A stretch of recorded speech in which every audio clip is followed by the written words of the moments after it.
U.S. Navy veteran, survivor Iwo Jima in Okinawa. I'm Marcus Tatum, and my initial training was at San Diego Naval Training Station in 1943, and I went through radio school there and was assigned to amphibious training at Oceanside. And we practiced landings all up and down the coast before we were sent out to the Pacific. We commissioned a ship at San Pedro and took that ship, the USS Carteret. We went out to the Hawaiian Islands first, and then found we were being assigned to invasion fleet, and we headed for Iwo Jima, February 19th, 1945.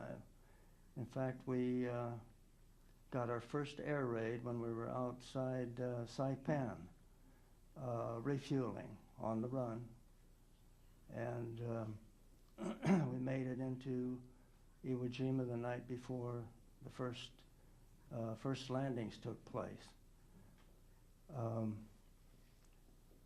The first H hour was 0900 on February 19th.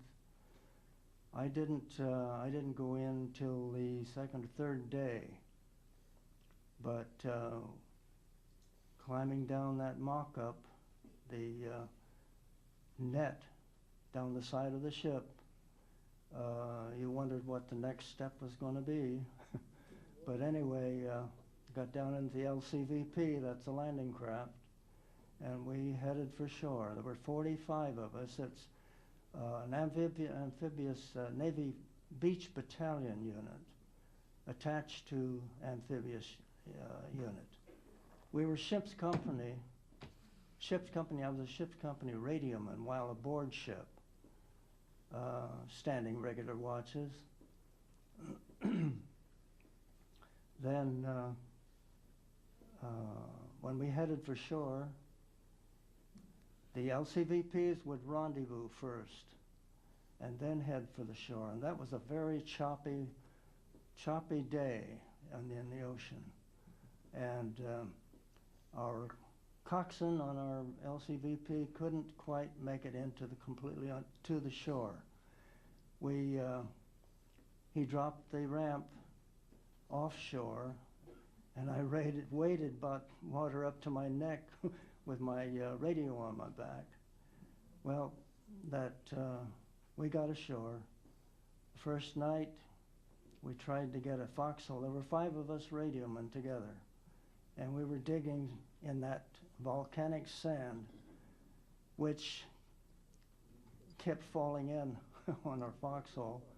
We finally got a foxhole about 1.5 feet deep, and we put a camouflage netting over the top of us. I don't know why we did that, but it wasn't going to protect us at all.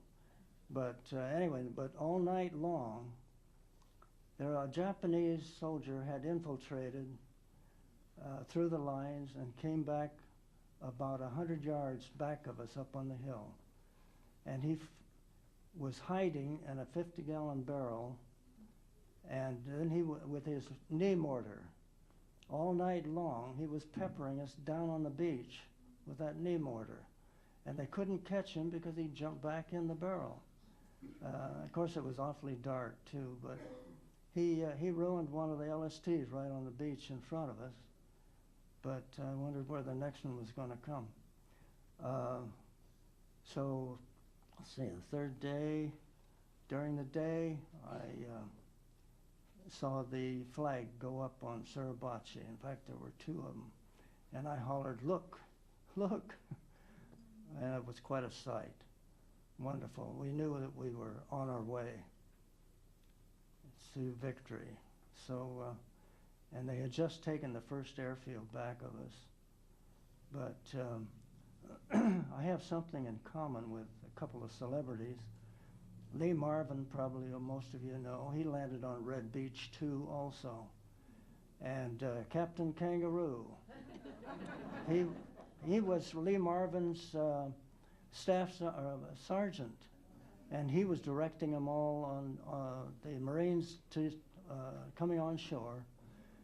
And I remember listening to Johnny Carson one night. Johnny Carson says, "I understand you got the Navy Medal of Honor." "Oh yeah, I was climbing up Mount Suribachi trying to get a foothold, get some of those Japs out of the tunnels up there on the mountain."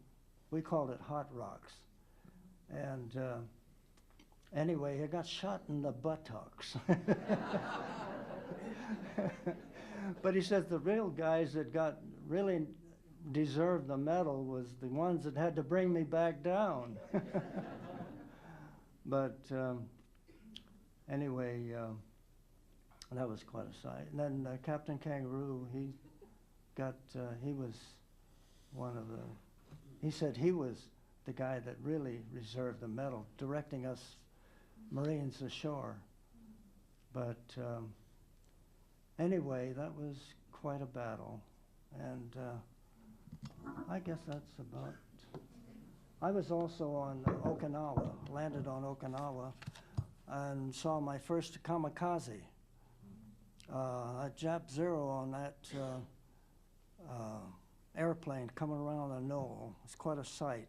And he'd been in a dogfight with a Corsair, a Marine Corsair, and the Corsair just barely made the airfield back of us.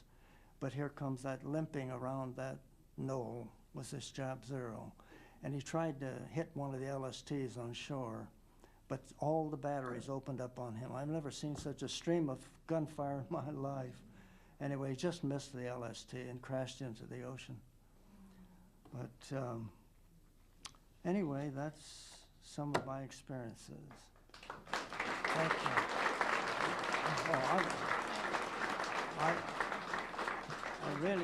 I want to thank all of you for your recognition of my services during World War II, and thank John Holliday. Okay.